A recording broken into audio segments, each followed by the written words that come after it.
Hi friends, good evening to all of you. Finally a video on power to arrest. I told you it's like a bomb. So this video itself is a very serious video and I'm making it with utmost seriousness. Now friends, these kind of provisions dealing with offenses and arrest or prosecutions exist in every tax regime in the whole world. And they should be. Because in the tax laws, the human tendency, propensity to optimize taxes or to save on taxes or not to pay taxes is pretty high.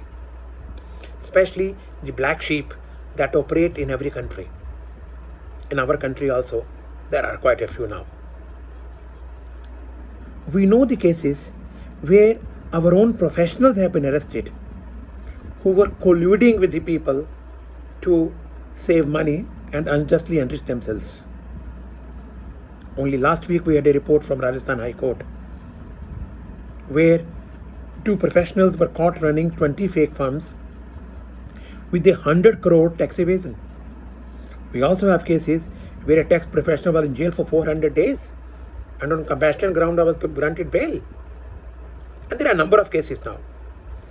More than 150 petitions have been filed in 3 years for getting bail under Section 132, read with 437, 438 of CRPC Act. Why so? Because the punishment by way of arrest and putting you in jail is for those crimes where basically you are trying to erase the basic fabric of the law. For example, law supposes you don't supply goods without tax invoice. You don't issue invoices at all. Buy in number 2, sell in number 2. Who should leave you? Nobody should leave you. Or you issue fake invoices, tax invoices. Based on one e-way bill, you carry 4 consignments. Based on one fake tax invoice, you carry with the same number you carry many consignments. Or where you receive fake invoices to set off your output tax liability. That is a fake or a wrong or a false input tax credit claim. Or where based on such documents you claim wrongful refunds. Well friends, these are very serious issues. You are trying to basically erase the foundation of GST law. If that be so, why should you not be arrested and put in jail? And that's what happens. Number 2, there have been the instances galore on such issues in GST regime in last 3 years. We all know it. I am not going to repeat them. The finance ministry declared more than 5,000 exporters in the beginning of 2018 as bogus exporters. Recently there was a news, last week only, it was circulated on a WhatsApp group and I commented a detailed comment on this. 1,300 exporters who claimed export refunds are not traceable. Where have they gone? Therefore, all those fellows who operate Benami firms for the purpose of circular trading or issuing invoices without supply of goods and then running away not paying taxes, then can you say the person who has bought goods, he should be entitled to input tax credit? Well, we know there are Supreme Court judgments, but those judgments cannot be relevant when there is a collusion. We all understand that issue. I know the judgment of Arise International VAT regime. I've read it fully and I agree with it. But if both selling dealer and purchasing dealer, supplier or recipient were in collusion and all their transactions were fully fake, fabricated, could you say the recipient should be entitled to input tax credit? My answer is no. He should never get it. So to curb these tendencies and to curb those inflating balance sheets to take bank loans worth thousands of crores in the country and then not paying them, converting them to NPAs. GST was an act from where the government thought if these schemes should be operated. Now, when they amended Section 271 of income tax, where these kind of transaction in collusion or balance sheet were caught for heavy penalties, this was another step beyond GST to curb these kind of trends. So to control this further, the Parliament by Finance Act 2020 amended Section 132 subsection 1 in its scope. Now the scope of amended section, which is yet to be notified, is really all pervasive. We all know if there's a fraud, all transactions connected with fraud get tainted with illegality. It is the same thing here now. Earlier 132.1 was opening like this: whoever commits. Whoever, when it's used in English, is a pronoun. It's neither a noun nor an adjective, not a verb. It's a pronoun. Whoever commits. So it could be a firm, it could be individual, it could be LLP, it could be a company, it could be a joint venture, it could be a non-resident company. So anybody, whoever commits. So only the liability was to this extent. Now they added whosoever causes or becomes a con is his entire conspiracy and retain the benefits is equally entitled to be charged with, equally liable to charge with these offences under Section 132.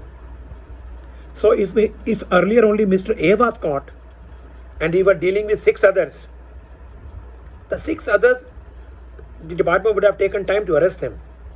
But now, when Mr. A is caught and he is called under Section 70, makes a statement, if the 6 others are also involved, they can be arrested straight away. Because in summon proceedings, in GST law, it's a judicial proceeding. You cannot make a false statement. Section 14 evidence will get attracted.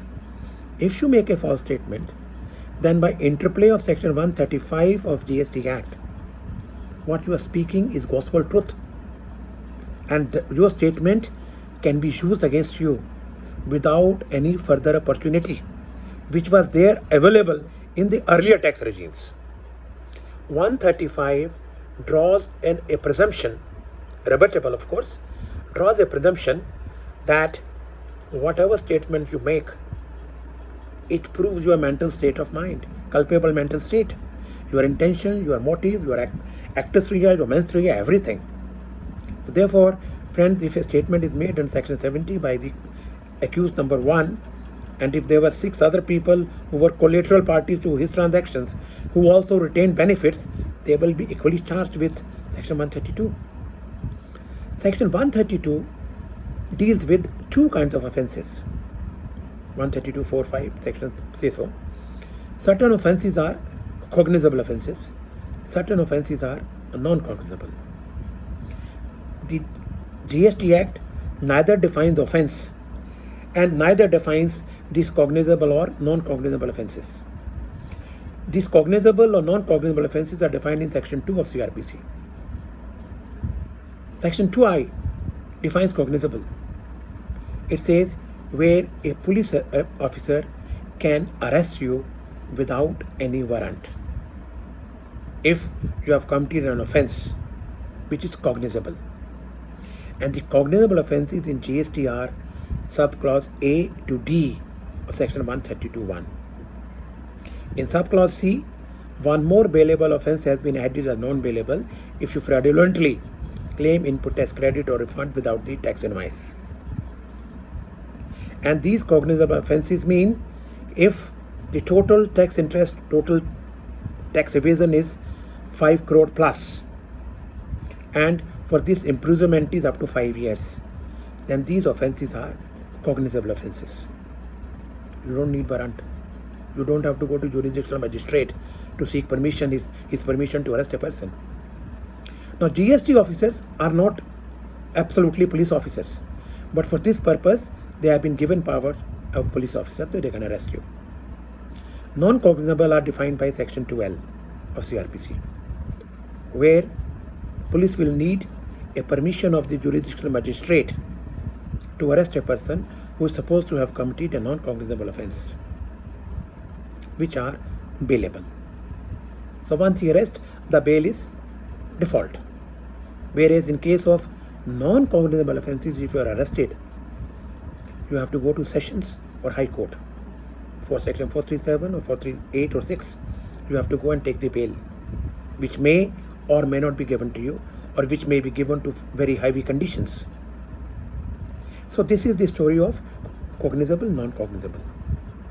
Now, when we link this, when we understand its interplay with section 69, the legal thing is very serious. Section 69 gives power to commissioner to arrest a taxpayer or to arrest a person based on his reason to believe only for 4 types of cognizable offences. There is no power to arrest under section 69 with the commissioner to arrest a person which for offences which are not cognizable. That is E to L of section 132.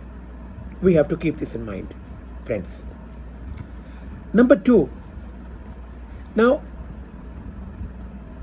when we see the scope of 132.1 where they add causes or whosoever causes or commits to cause, etc., etc., a similar kind of offence also exists in subclause L, deals with abatement. Whosoever abates. So whosoever causes to commit also the same phrase. But when I examined it, I think the word causes to commit is much larger in scope than abatement under subclause L of section 132.1. Even though the overlap, but the scope of amendment is very, very high. The other thing about this power to arrest is reason to believe. This reason to believe is a very subjective term. It's based on perception of the commissioner. But there are few golden rules before a commissioner can form a reason to believe. He's a bureaucrat, he's a tax collector. His first job is to collect tax. I don't think he bothers much whether you are arrested or not arrested. But court can test his reason to believe. 3-4 things are considered by courts. Was the accused likely to run away? Was he in a position to tamper the evidence of the case? Was he not willing to pay? These considerations, if commissioner forms a belief he could be arrested, then as per Article 21 of Constitution of India, the personal liberty of the taxpayer can be taken. But the provisions of section 69 are discretionary. The commissioner is not obliged to arrest a person. Now, when I say I don't hate these kind of offences, the only worry which all of us have is how this act is administered. Who administers? The powers are given to bureaucrats who may not have criminal jurisprudence experience, so to say, the mens rea part. For example, this amendment in a criminal law is always prospective in nature. There are Supreme Court judgments. I think Alok Industries Supreme Court judgment is there. But tomorrow they should not start booking people, all the people who may have committed a collateral offence with the accused prior to this amendment. So they should not get away, they should not be tortured like this. One more thing, which myself and Rajesh Jain we debated at length today morning, if you can believe, virtually for 1 hour, 2-3 times. This amendment made in section 132.1, whosoever causes or caused to commit and claim the benefits for the following offences. This is in the category of offences. This amendment has not been put into section 69. So for defining an offence, that is by including the collateral persons, collateral parties or companies or firms or LLPs in connection with the accused, main accused, the offence has been redefined. But the power to arrest under section 69(1) still remain only for the person who has committed, is the word used, past perfect tense. So this potential co-accused, who were collateral, who helped the person to commit offense and also retain benefits, they may get away till section 69. 1 is also amended to include the phrase used in section 132(1) by Parliament Finance Act 2020. If it is not done, then all these people who are deemed to have committed an offense, Commissioner may not be able to arrest, because there is no such power in the given in section 69. So section 69 gives power to arrest. Section 132 gives reasons for arrest. So power to arrest has to exist before you can violate the freedom of a person guaranteed under Article 21 of Constitution of India. A lot of people ask me, in fact, whenever I have lectured on these topics 3-4 times, the main question is, how can they arrest me without FIR, without a show cause, without assessing me? Well, friends, yes, this question is very relevant, a very solid question to answer. GST is a self-contained code. It has provision for registration, filing returns, taking input tax credit, paying output tax, 6 kind of specific assessment provisions which exist only in this law. It has power for search, seizure, investigations, summons, attachments, and then arrest. And still you arrest a person without show cause?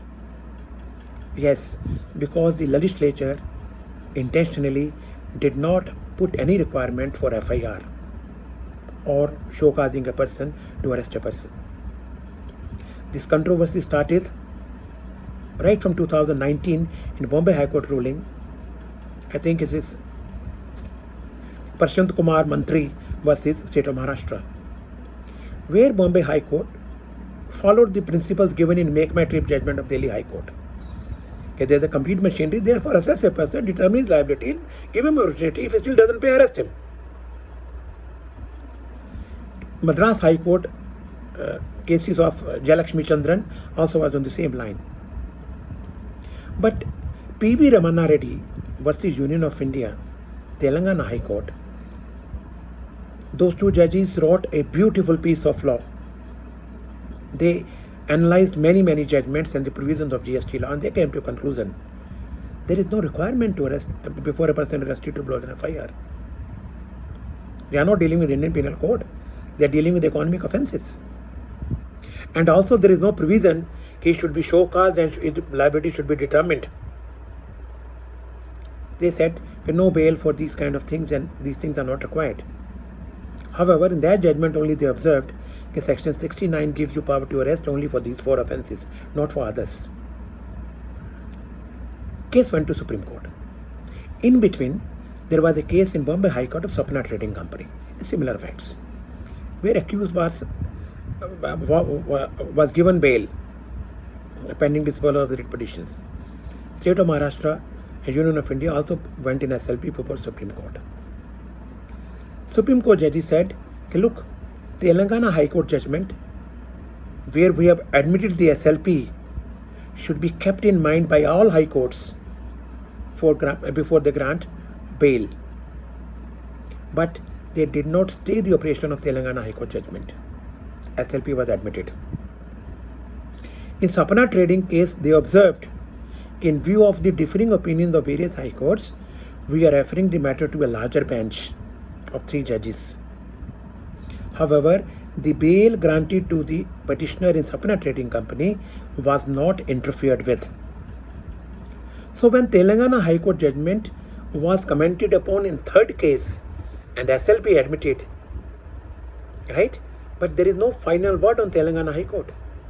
Simply because SLP has been admitted, Telangana High Court judgment cannot be said is right or wrong.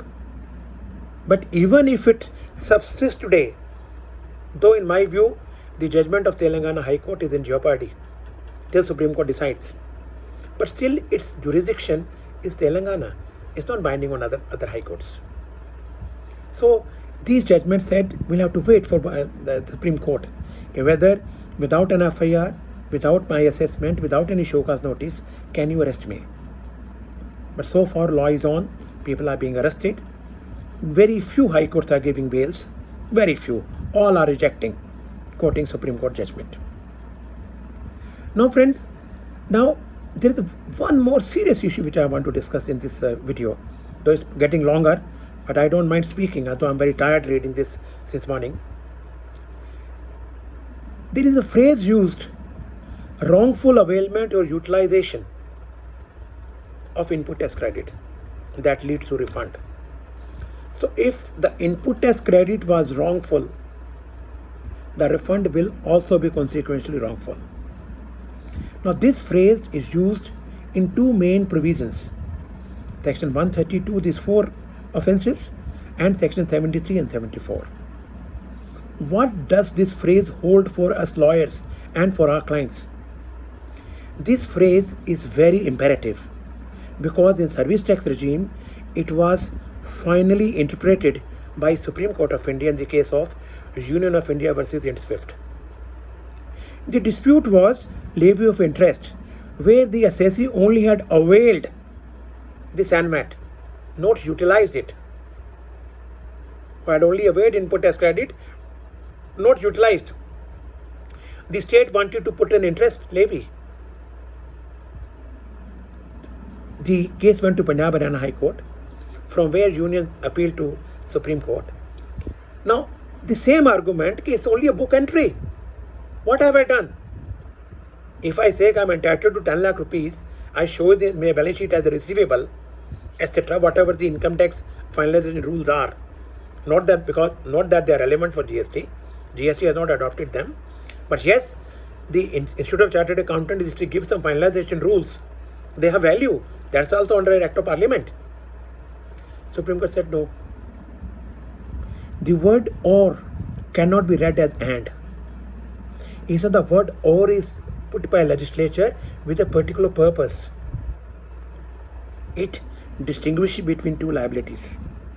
So even if you have availed input tax credit but not utilized, your liability to pay interest arises.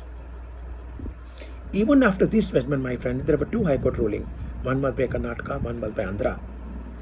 Where they distinguished Supreme Court rulings, they say, what? This book entry, not utilized. There are SLP pending against them also, I believe. But in my opinion, to defy Supreme Court like this, on identical phrase and interpretation, this is virtually contemptuous. It is defiance of Article 141. Article 141 says the law declared by Supreme Court is binding upon all the subordinate courts and authorities of the country or tribunals. Supreme Court may have decided wrongly. How does it matter? That is the interpretation they have placed on law, and we should agree. Therefore, notwithstanding what High Court's view take, and a few of my friends disagree with me, I will not agree with them at all. I will still go by Supreme Court ruling. But my issue is little more. That phrase has been redefined in GST law. The phrase earlier was availment or wrongful utilization. Now the wrongful word has been prefixed. That is wrongful availment or utilization. So the whole scenario, the whole legal phraseology, the whole legislative drafting has made this phrase very ominous, very imperative, very powerful. It will be difficult to come out of this phrase now, unless the Ind Swift judgment is put to a larger bench for reconsideration, and for which there has been no move either by the taxpayers or by the union. Now, since this phrase has been undergone a change, Ind Swift may not be immediately relevant, or in my view it will be more relevant, because now there is no interpretation required. The wrongful availment or utilization, wrongful is prefixed. Earlier it was prefixed before utilization. So we have an issue on this issue. Now imagine if we as professionals or on the instruction of taxpayers, we make wrongful claims of input tax credit and consequentially wrongful claims of refunds. Well, situation will be very serious. For example, let me give you an example. Safari retreat judgment, where input tax credit was allowed because the output output service by of renting by the owner of the mall was taxable. And he made the mall for renting out, he made a statement in the court. The court said the phrase used in 17(5)(d) on your own cannot include when it was constructing for letting out. So whether the judgment is correct or not, I don't want to comment on this, though I have my reservations about this ruling. But it helps me to get my clients more relief, I will not use it. But I don't think the will of legislature in 17(5)(c) and (d), read with the explanation of plants and machinery, can be so easily culled out as an exception, the way it was done in Odisha High Court, in Safari Read judgment. So notwithstanding our reservations, this way or that way about the judgment, it's pending in Supreme Court. Now supposing based on this judgment, in Delhi you start availing credits, and when you are caught, it's a wrongful credit you have claimed, you say I have not used it. No, that argument is very, very floppy. You may have much more input tax credit than output tax liability, so you may have no opportunity to use this input tax credit. But then comes interplay of section 135. Your culpable mental statement to defraud the revenue can be presumed, and it shall be very difficult for you to prove otherwise. Or supposing we as lawyers defy Rule 36 for notification. In spite of mismatches in the returns, we claim input tax credit in defiance of Rule 36 for notification. Well, that, in my view, that will be completely illegal, patently without force of law. Because input tax credit is not your vested right, notwithstanding what is stated in brand equity judgment of Delhi High Court.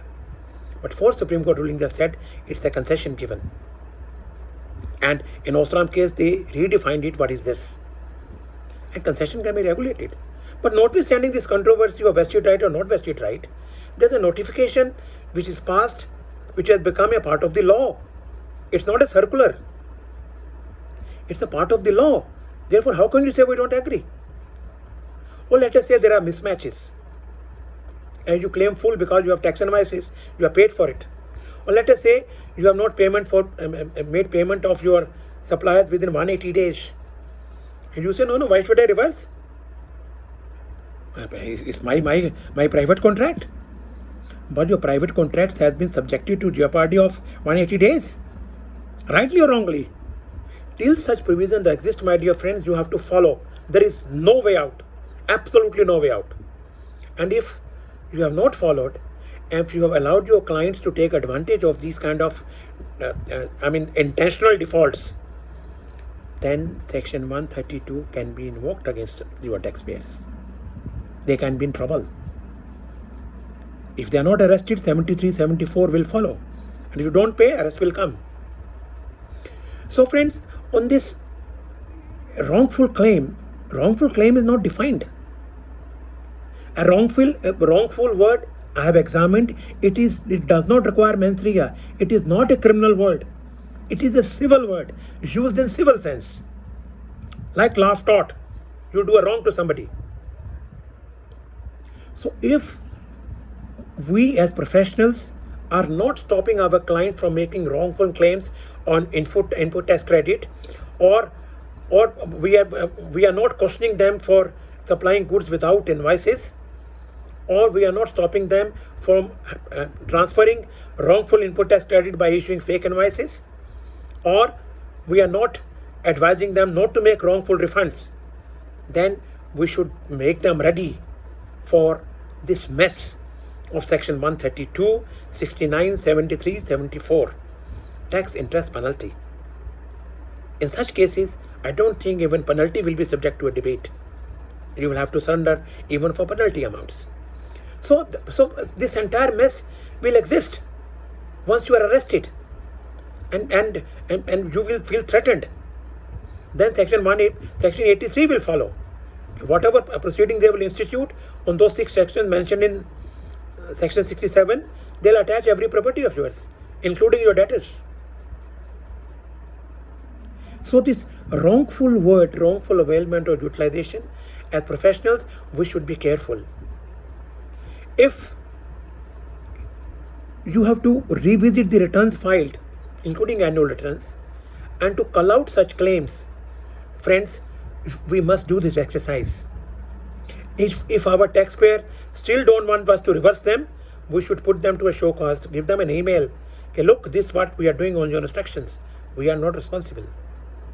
And we should not become a party directly, indirectly, or even remotely connected to any kind of transaction where these kind of 4 offenses have a potential to happen.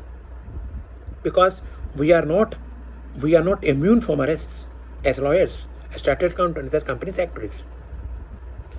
Therefore, re-examine those claims. If we have time limitation to reverse them, reverse them. If interest had to pay interest them. The question is, if tomorrow this is allowed, what happens? Well, there is a problem. Section 16(4) puts a limitation to claim input tax credit. But I personally think some case will be made out. Okay, if it was in dispute and nobody claimed, how can you deny this claim now? Now, if Supreme Court takes 10 years to decide a question, so should I continue to hold my claims under the threat of wrongful claim? As I have explained that to you. Well, that's the question we are all debating. Hopefully, we shall find an answer to it. Now, supposing Commissioner decides to arrest a person. The rights of arrested person are to first see the authorization to arrest. If authorization does not have any of these 4 offenses, the person can say, hey, buddies, go back. You can't arrest me. You have no power. Because Section 69 gives them power to arrest only for these 4 offenses A, B, C, D of subclass 1 of Section 132. There is no other power given. If they want to arrest me for offenses from E to L, they have to go to jurisdictional magistrate, take warrant, and then arrest me. But if they still arrest me, a personal case will lie against those officers and the commissioner under Section 157. 157 gives immunity only for lawful things done for the purpose of the act. If this is patently illegal, as it was in this particular matter, they are not immune from personal liabilities which they shall incur in such cases. Well, friends, this is what I wanted to tell you on this power to arrest. It's a very, very ominous provision, very overpowering, but we should circulate this with your own comments to as many people as possible to spread knowledge. It will be on my YouTube channel, it is on my website, it is on Facebook, and it is being circulated to thousands and thousands of people in the country through sharing of these videos. Well, that is God bless. Thank you, Rajesh Jain, for your endless discussions you keep having with me, and you are as good a partner as I am in sharing this good knowledge with all our brothers and sisters. Thank you so much. Good night to you.